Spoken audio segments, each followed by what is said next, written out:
What's this dude got to say right here? What's this dude got to say about President Trump? At least this dude can actually speak. Okay, so let's listen. All right, let's listen to what this dude has to say. Couldn't be. We couldn't walk around saying valedictorian, straight A student, speaks excellent, has excellent diction if you give them a chance. What?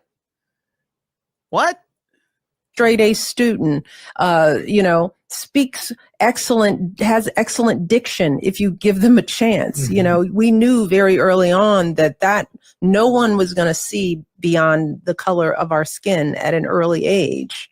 And that could get you in trouble.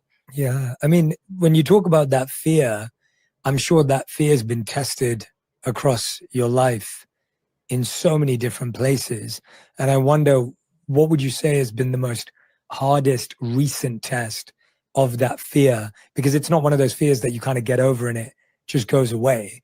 It kind of shows its head in many different ways, I imagine. Well, in this current climate for me, it's, what's happening to immigrants, so it's not the fear for myself anymore. I drive around in a 4-car motorcade with a police escort. I'm Michelle Obama.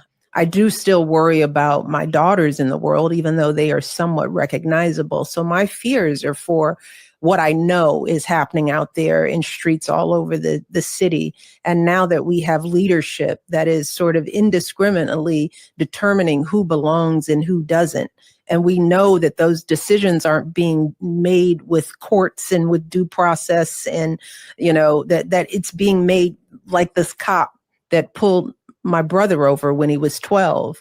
You don't look like somebody that belongs.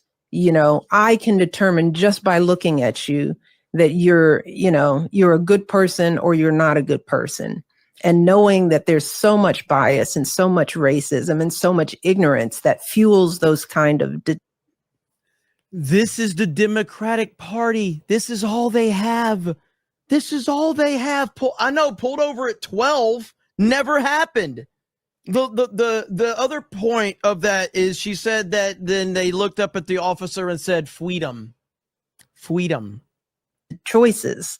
I worry for people of color all over this country.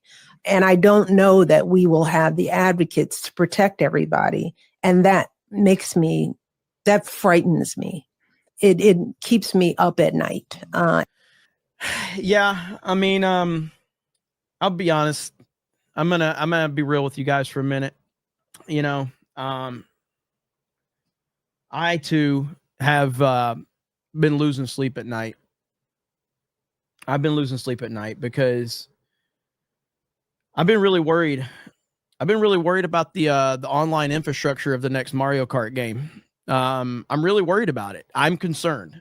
I hope that they fix the online, and I hope that there's no real rubber banding issues as well with because sometimes like you'll see someone skip out in front of you. We already know there's rubber banding overall in Mario Kart, but the rubber banding is out of control when they're skipping in front of you. So I understand this is a tough environment to live in.